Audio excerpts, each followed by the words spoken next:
sunny San Diego, the home of California, the birthplace, home to Caltrans District 11. Coming to you now from the spacious Wallace Room with the Berber carpet on the floor of the historic Wadi Deda building, the creator of Caltrans. Welcome to the quarterly IT All-Staff Webcast, starring George Akiyama, with joining George today and his guest, Mike Wynn, Tracy Geisler,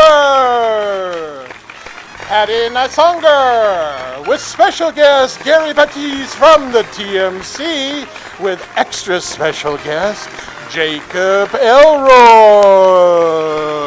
Now, put your manual clapping devices together and input applause. Come on, everybody, let's hear it. Ladies and gentlemen, here's the man dealing with ones and zeros but always makes you a 10. Here's George!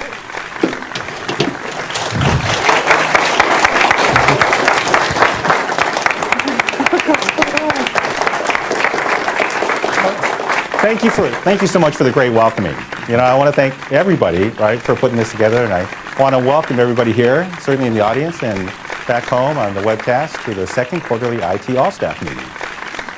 You've probably noticed we're doing something a little different. This wasn't the same intro we had, right, on the first webcast, and that's because we want to have a little fun, right? We want to do something a little innovative, and we want to keep your interest, right? Because we want you to kind of tune in, right?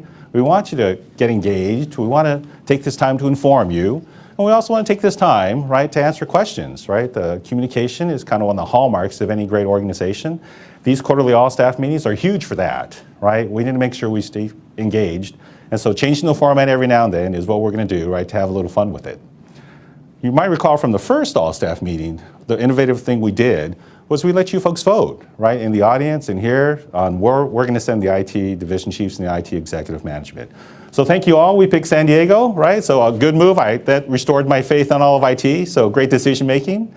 One thing we learned as we started coming to San Diego was it's Comic-Con time, right? So how many of you folks I can't really see the folks in the audience, but how many folks are going to Comic-Con? I think I asked this the other day, and still no hands. Nobody's going to Comic-Con. Okay. All right, well, if we get a couple hours, maybe we'll try to take a longer lunch, and Tracy's saying no already, and try to hit Comic-Con. It also made me start to think about Comic-Con, right? And kind of IT in the entertainment industry. Because you look at what's happening in entertainment, right? You look at all the graphics, right? You look at all the gaming systems. IT has really transformed that industry, right? And then it made me take a step back and look at transportation, right? What's going on with transportation? Vehicle to vehicle, vehicle to infrastructure, connected corridors, ITS, the list goes on and on. Autonomous driving, right? We can talk forever about what's going on with the innovations in transportation. And the lucky thing for us is we're right here, right? We're the folks who get to service, right? The transportation folks, the engineers and so forth. We're also part of the change, right? We're going to start partnering on some of those systems. So what a great opportunity for us to be that lever in this change. And I would say it's more than an opportunity, it's kind of a responsibility, right? You look at what transportation does for California, right? It's moving people, it's moving goods. It actually mends and knits communities together, right? So that's our opportunity, right? And that's my monologue, that's my opening speech to, kind of appeal to all of us, right? And kind of the call to action. So that's what we're going to be doing over the next, few months. We're going to keep, or a few years probably, we're going to keep innovating, right? Keep innovating on transportation. But let me get back to our format. Like most talk shows, we're going to do a top 5 list. And so with that, I think we'll start. Top 5 reasons. All right, here we go. Number 5. Annual high temperature, 69.8. Are you kidding me? I come from Sacramento. It's like 110 all summer. So 69.8. Number 4, annual low temperature, 57.5. That looks like the annual high temperature. It's like, 12 degrees off? Number 3, average temperature. You guys keep killing me with this weather thing. Although I gotta say, it's been a little warmer this week, I think, and I think Some of you guys have blamed the folks from Sacramento on bringing the heat down. But certainly, you look at that, 69, 57, 63. Number 2, average sunny days, 310. God. You know, we all live in California, so we're all blessed by this, but I think San Diego's extra blessed, right, by the weather and facilities, and I think we're all lucky to be here. And of course, the number 1 reason why you want to work in D11, see reasons 2 through 5, we just went through that. Come on. You know, look at all that great temperature. And also, you know, look at all the great folks here. I do want to thank, you know, Lori, the executive staff. You know, I also want to thank Jacob and the IT staff for being so welcoming. We got a chance to go out to D12 as well. So Ryan Chamberlain and Andrea Wynn made the trip really interesting, really informative, and we really enjoy engaging. But with that, we also have a short video, and I want to introduce Jacob Elwood, because we did a nice video of San Diego and a day in the life. Absolutely, thank you. Thank you. Well, I want to I normally have guests that are shorter than me, so I'm gonna, you know. Let me sit down. All right, all right, I'll stand. We'll go this way. There you all right. So how long have you worked in D11? Let's see, I've been Caltrans D11 since '99, so that's about 17 years. Wow, yeah. That's a great one. Only 17 years. Only 17 years. You know, you sound like Dennis Agar in Stockton. I met him one time, and he said he only worked in Caltrans for 27 years. I said, hey, Dennis, really, 27 years? He said, yeah, I work with guys who've been 35 years. And I think I saw 39 years earlier.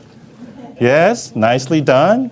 So, you know, I think Caltrans is a family, right? And that's one of the things that's very appealing. And I think IT shares that as well. We do. Could you share a little bit about the family here? Well, I think, first of all, I want to make sure that we take a very serious moment. And for all of the District 11 family, the exec team, as well as all of our customers, the IT staff, really want to thank you and your exec team for coming down. We really appreciate it. I think it says a lot. We take the critical work that you do, but take the time to come out and meet with the customers and meet with the employees and staff that make the Caltrans family what it is. Oh, thank you very much. So we're very, very pleased to have you. But it really is all about family. It's all about people. It's about making a difference for transportation. You made that segue from entertainment to transportation. Transportation is a critical infrastructure. Okay. Entertainment, not quite on the federal critical infrastructure list yet, but transportation is. I think we all use transportation. And so each and every day, each and every one of us has that opportunity to improve transportation. And we just happen to do it in a technical way, through customer service, through the wonderful things that we do. And I think each employee in IT really has that heart for making a difference. Great opportunity to learn, great opportunity to grow, learn new skills, but it really is about making a difference for our customers. And so the video team was here, and they shot some video around the district and with the staff. We'd love to show you that video. I would love to see it.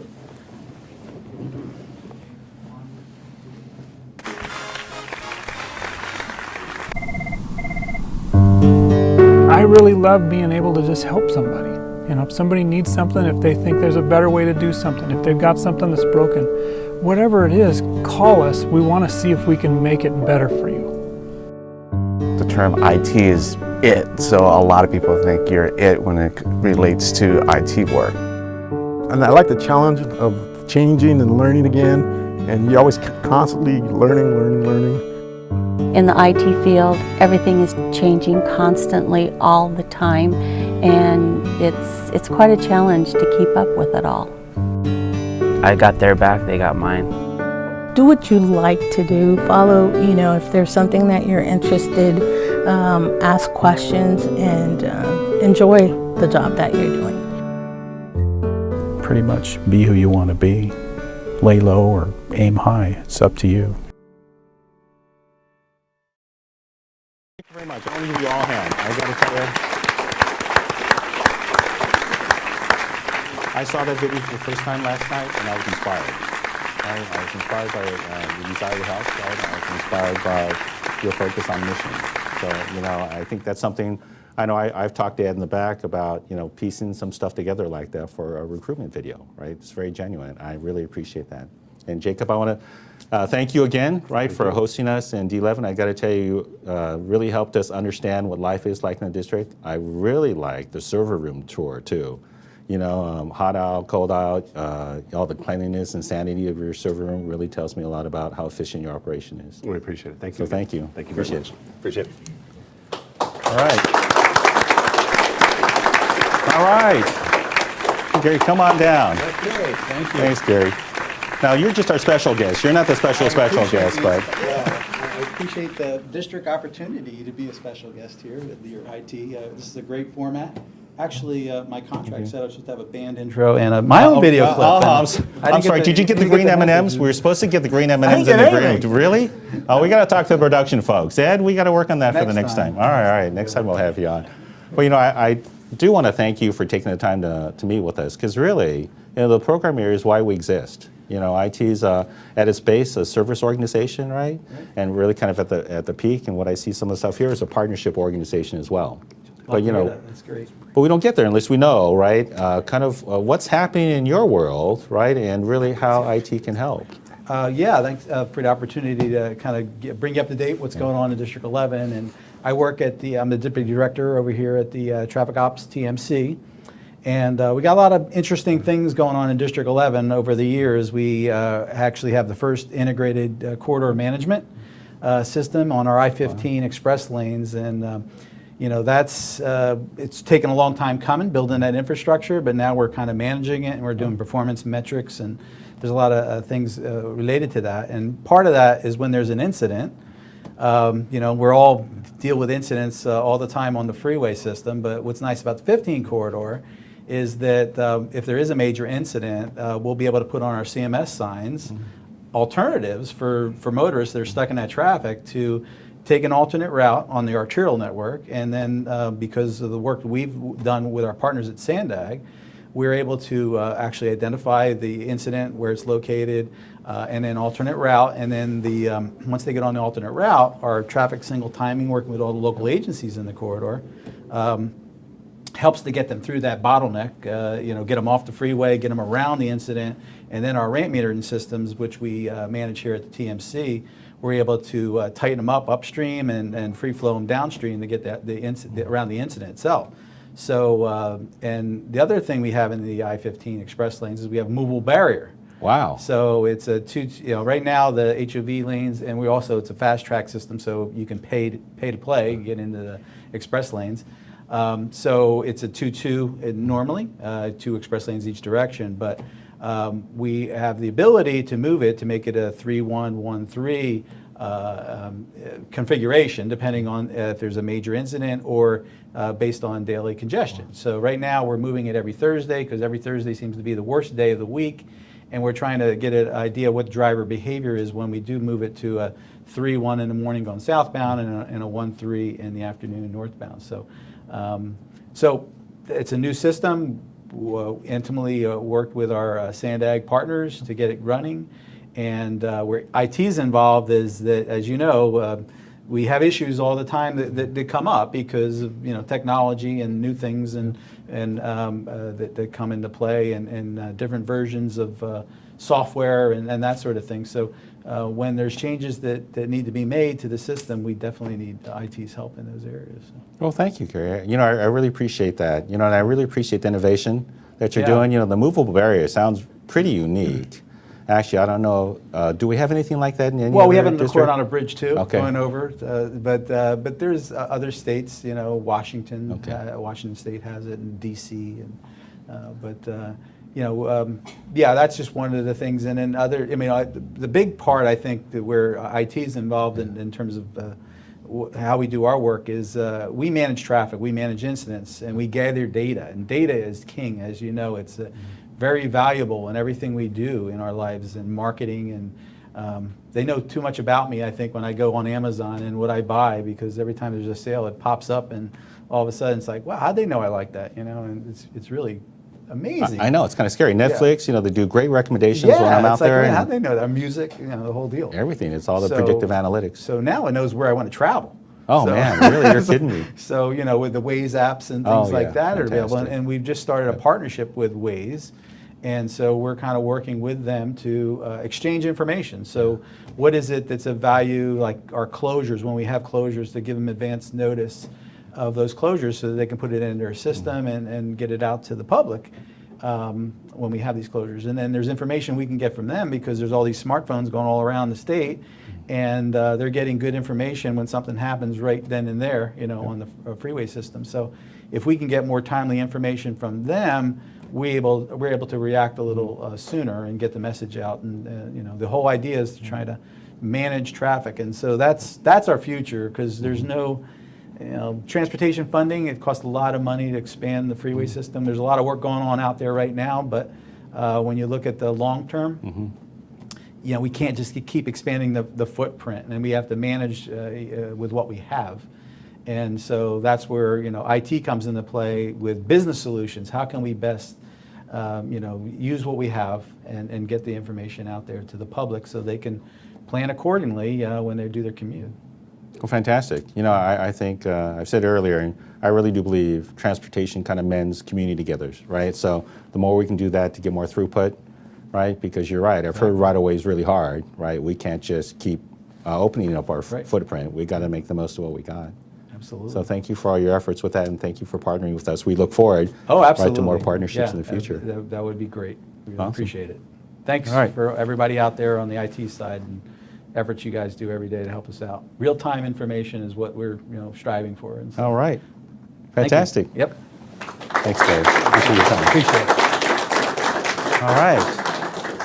Kind of on the rest of the agenda, we have 4 topics that we're going to speak to. Okay, the big The first one is going to be IT hiring, and that's actually a topic that came up in the first all-staff meeting. So I thought it'd be good to give you an update on where we're at with those activities. It's IT hiring. It's BCP. Does everybody know what a BCP is? Familiar with that language? Budget change proposal. So that's the way you formally ask for new funds to the Department of Finance. So we're doing a formal ask to the Department of Finance for hardware refresh dollars. We're also doing a BCP for a formal ask to the Department of Finance to improve our security program. And last but not least, we're also talking about a call for proposals, which sounds a little mysterious, but Patty Neisanger will talk a little bit about that. I got the first topic. I also want to say, Roger Westrup's our chief of admin. He would normally be here. But unfortunately, some emergency came up for him, so he couldn't attend, and he sends his regrets and his regards. But to talk about hiring, when I first came in, we had like 81 vacancies. We've got about 587 authorized positions. So certainly seems like a pretty significant amount, right? So what we started doing from a process perspective is we started focusing on bringing these vacancies in, right? Because we got to get folks hired, right, to relieve some of the pressure on the folks that are left, right, doing additional work, and also, so we can start doing these higher level partnership activities. So what we did was we actually loaned a position to the Department of HR, because they're like us, they're a service organization and they don't necessarily get a lot of PYs, right, through the years, and we realized that they had some backlogs. So we loaned one of our IT HR staff in headquarters to Department of HR at headquarters. And what that's done is that's really increased the throughput of our hirings. So I'm happy to say between April and now, we've done about 21 hires, right? And that's just getting off the ground. We expect to accelerate that hiring. Interestingly enough, about 10 of those have been from the outside, right? And up north, right? Companies like Intel or HP have gone through some staff reductions, so we're lucky to pick some of those up. 6 of those hires have been promotions, right, which I always like to see. It's going to create more recruitments, right, but that's a good reason to have recruitment when we're able to promote folks up into different positions. So that's kind of the state of the hiring.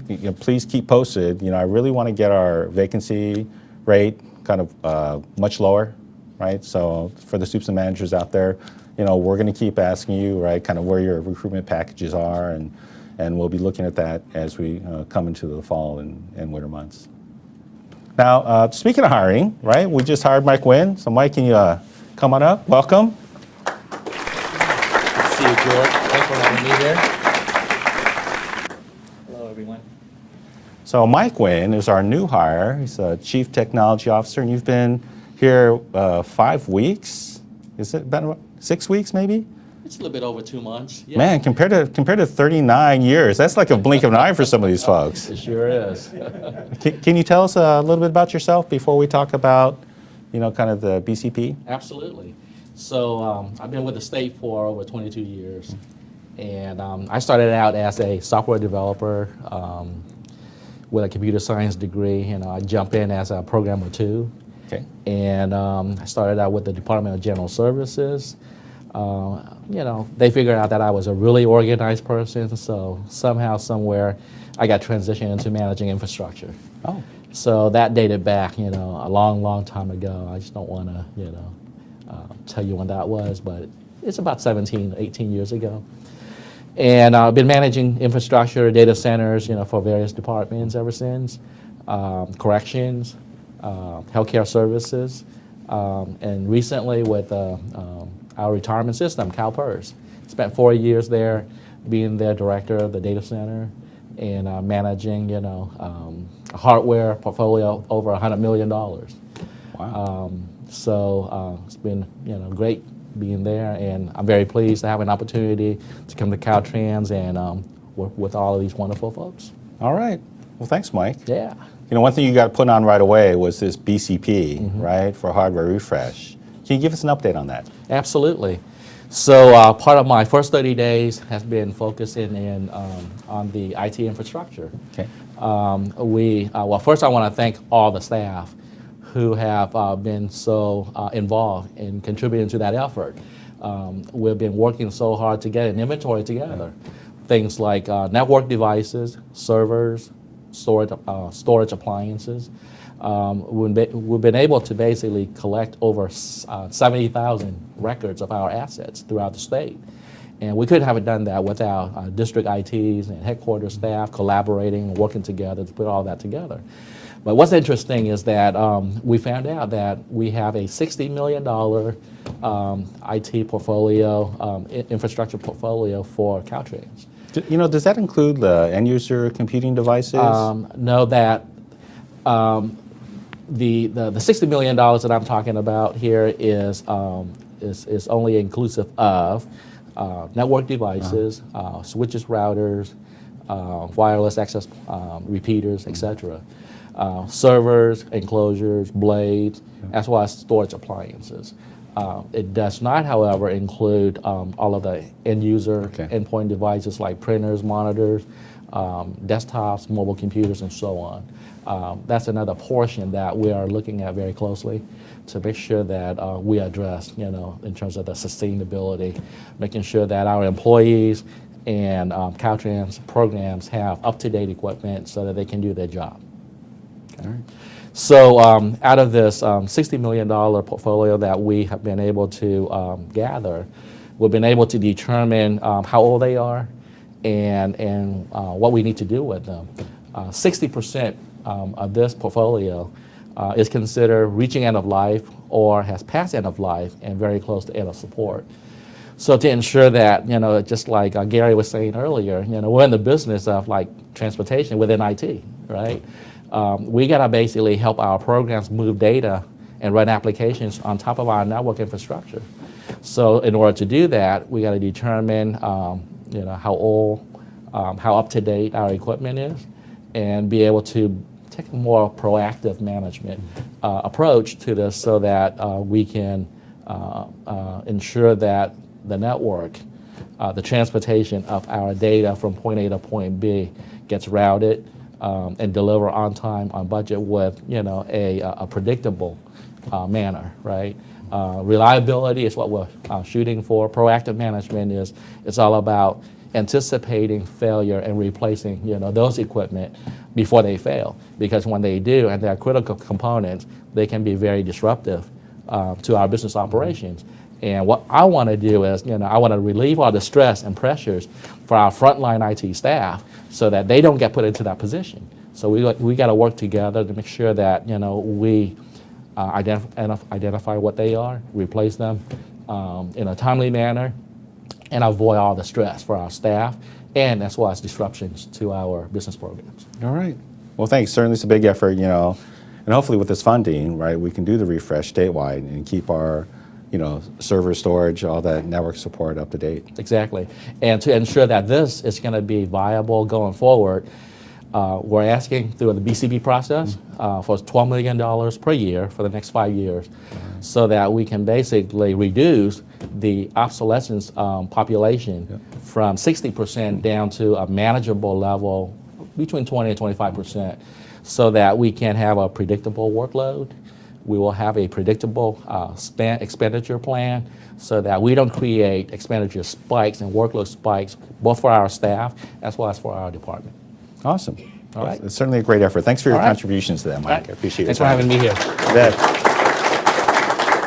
We've got a second BCP, and that's Rolling Security. And I want to introduce Tracy Geisler. You look like a Tracy Scribner I once worked with, though. Yeah, I worked with him. So, name change? Is that you're incognito? You're in San Diego? Is that? Yeah, I'm trying to change my persona. All right. Is it working? Yeah, you look totally different. The Thank name you. totally changed the whole thing, so I appreciate that. You know, like Mike, you're also working on a BCP, and that's around security, and that's been a hot topic on the statewide level. It has been. So can you tell me a little bit more about that? Sure. So I told him I was going to mess That's with right. him. So the answer was sure. I got to ask a different question, I see. All right, you're one of those guests. I am one of those guests. So the team, and I'd like to thank Joyce Yerby and Robert Traversi for all of the hard work that they have done on this BCP. I've kind of dropped into the middle of it in this acting role as the acting ISO. And so I wish they were here because they could speak a lot more eloquently about this topic than I can. But what I want to say is that, you know, cybersecurity is, there's a heightened awareness around it. There's a lot of risks. You hear every day.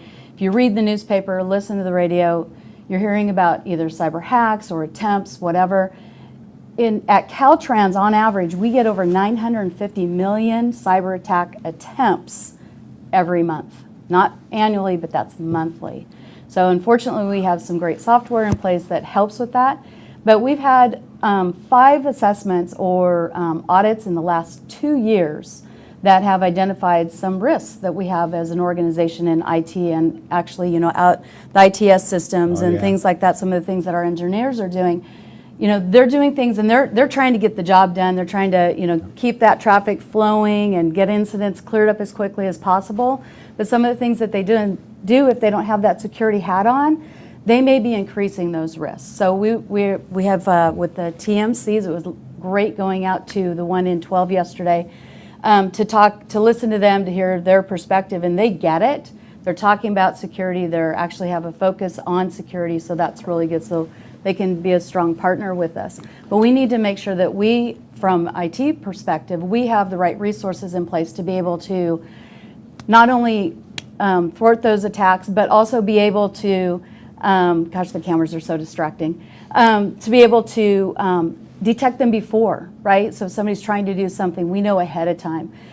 So that's part of what this BCP is going to do. We are looking to add 10 additional staff. That will be ongoing funding for those. We've also added in some training dollars to ensure that the staff that we do hire are brought up to speed and can continue keeping educated on that, because that's an ever-changing area, as well as to buy some more technology tools to help us do some of that pre-detection, be able to do better auditing and logging and things like that. We're getting ready to do another assessment. The Another legislature, one we've had 5. Are you kidding me? I know. Obviously, they It's don't. you. They don't trust the the U.S. government, Homeland Security, because they're the ones who did the last one.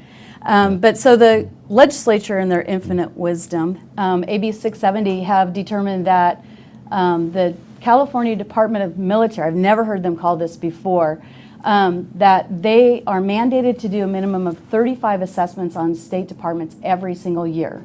So we were one of the chosen ones. And on one hand, it's like, really, another one? But on the other hand, they look to the most, the highest criticality departments, the most sensitive departments. So the financial departments, Caltrans, FTB, CalPERS, CalSTRS were in the room when we were talking about this, as well as Caltrans, right? So they see that Department of Caltrans is, we have a big infrastructure, and if something happens, we potentially could be a target. So they want to do an assessment on us to see where we stand in that. And we're hoping that that starts in August. And so we're hoping to use some of that information to even potentially beef up this BCP a little bit more. Fantastic. I think it's critical, right? We all hear about cyber all the time, whether it's in our home lives, right? In our business lives, we hear about it and we talk about it. And it's nice to see we're trying to make another investment, right? And we're not going to take that out of hide, right? We're trying to get additional PYs and additional funding from the Department of Finance. Yep. So thank you for your efforts. And one more thing. This morning, Patty sends me a text message. Actually, she did it like 11 o'clock, and I'm like, why are you still awake? But Southwest Air had a computer issue yesterday. First thing one of my peers asked me this morning was, did they get hacked? That's how much it's on people's minds. So, and by the way, it was, as far as the news, local news reported this morning. I haven't checked the internet or anything more official. I don't know if the internet's really official, but anyways, is that it was actually a computer issue. So they had either hardware or software failure. Their systems are incredibly old. So that's where their issue was. At this point, it's not being reported as that. And I'm certainly hoping that our flight is on time and not late, and that we don't get bumped. So I don't know. I could stay a couple more days down here. I'd be okay with that. my new husband would like me home. Ah, very good. Well, All right. thank you, Tracy. I appreciate your time. Thank you, George. I'd like to introduce Patty Neislonger with an interesting subject. So what's the topic here? Let's see. Well, she was just recently married, so I thought we should is talk around about that? proposals. Call for proposals? I love it. Yeah. So is that like closer knit IT, proposals within IT? What are we talking about? Look, I have one Wow. Cheers. Yeah. Very nice. Well, our business partners, they propose things to us all the time. Okay. So we decided to formalize the process a little more. Much like the old IT capital plan, we sent out a letter that's called a call for IT proposals. And what our business partners are doing are sending to us their ideas or their thoughts or their needs for what type of IT projects they might need in the coming year. So they've submitted, we received about 14 of them to date. And so we will go through a review process with those and we'll prioritize them. And once we've prioritized them based on some standard criteria like legislative mandates and business continuity and things of that nature, then we'll take it to the exec board and allow the deputies to have a view and do a final prioritization of those proposals. And then once that's done, IT can better align our resources and efforts to the things that are most important to our business partners. So, Very nice. That's proposals. All right, I It's a think whole different kind of proposal. proposals than the one that Tracy got. Yeah. I don't know which one's funner. You are in the PMO office. I know you love that business. We have a lot of fun there. All right. We really do, because we're there to satisfy those customers. Wow, I love it. As the district staff Yeah. is in the front line with the district personnel, the PMO staff is the front line to the headquarters personnel All for the right. most part.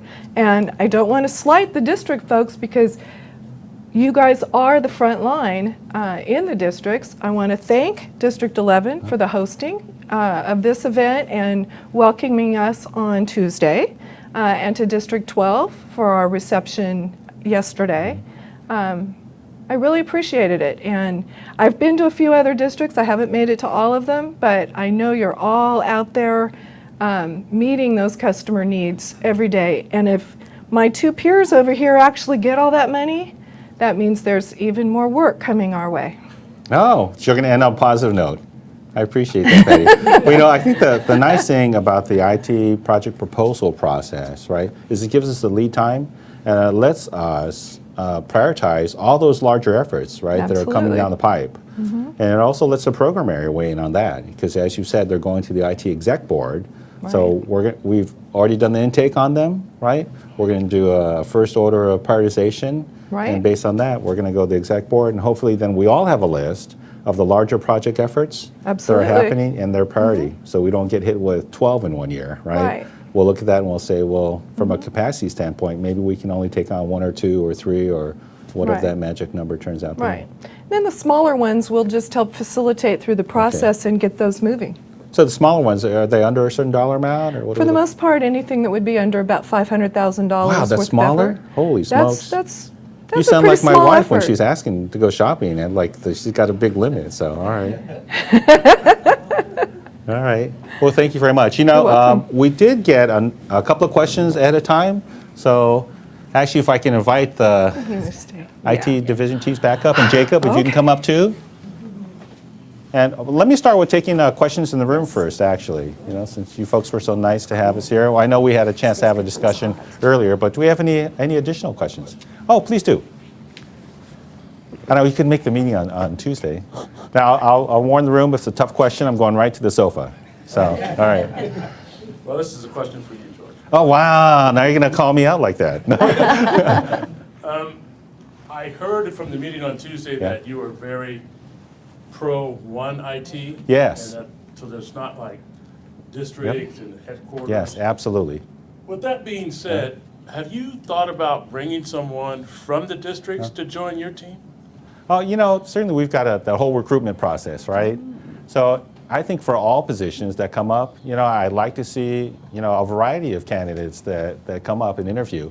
You know, the weird thing, the CA process is very rigorous. You know, it's not your typical kind of one and done interview, right? There's a whole SOQ process followed by an exam process and then 2 stages of hiring. So as that process plays out, right, I'd love to see folks from the districts participate in, you know, either on the direct leadership team, or we're going to see more of that in general, right, as we talk about One IT. I know one of the discussions we had on Tuesday was about O365, right, because it seems like there wasn't much information coming out on Office 365. So based on that, Mike actually made the call out, right, to Ron Clemens, and I think the very next day was it, we met on Tuesday and Wednesday, Ron sent a note out, right, to the districts to see if there was any desire for greater representation on that. So you're going to continue to see that, you know, hopefully, but the process is what it is from recruitment, and, you know, I just have to let that play out as well. Well, I appreciate that, but I would like you to realize that there are some really sharp people in the districts, and you should take advantage of that. We certainly will. Thank you. All right, any other questions from the audience? No? All right, we got a couple of questions ahead of time. You know, one was around BI. Certainly we heard Gary, right, talk about data and information. You know, what's going on with BI? So one of the things that we recently completed was we put out a request for offer to bring in a vendor to help us look at business intelligence. And we partnered with the business areas to bring this vendor in. And I'm happy to say that we found a wonderful vendor who is aligned with what we're looking for. They are going to help us do some education around what is BI, what it is, what it isn't. Ultimately, they're looking to help us develop a strategy around how to best implement BI to meet the organization's needs, and then develop a roadmap for that implementation. There are a lot of efforts out there right now. Patty has some intakes around business intelligence. I want this tool, help us implement and all that. And to me, that's really looking at it from a siloed perspective. We're really looking at business intelligence from the overall organizational perspective and being able to go down not just in headquarters, but down into the rich data that each of the districts have and make that available to the organization as a whole to help us better improve our metrics, to be able to do better analytics, and to better be able to predict things for the future, be able to look at, you know, what is the next corridor that we need to look at? What is the data telling us statewide? If we only have so much funds, where should we put our money? Where's the best place? Well, thank you. I appreciate that. You know, I noticed we're a little over time, so we got a couple other questions ahead of time, and I want to address those. One was around, speaking of data, right? I just recognized that our org charts, right, internally are not up to date. They read like April. So I'll be working with our admin group to make sure that, you know, the June and then the July org charts are out there and current. There's some other policies and processes that aren't current as well, so we'll be looking through that. And the last one was along the lines of, you know, kind of district staff and classifications. You know, what classifications are we going to see out in the districts? You know, and so that continues to be like an HR challenge for us, right? Trying to figure out how far we can go with that, given the work that we have. But I want to look at kind of workforce planning overall. You know, certainly if we look at our organization now, we have some opportunity with 2 vacant CAs to shuffle the deck, right, and to kind of re-optimize our structure. So along with that, I'll intend to look at some workforce planning. All right, any last call for questions? No? Well, again, I want to thank Jacob and all the D11 staff. Give yourselves a round of applause. Thank you.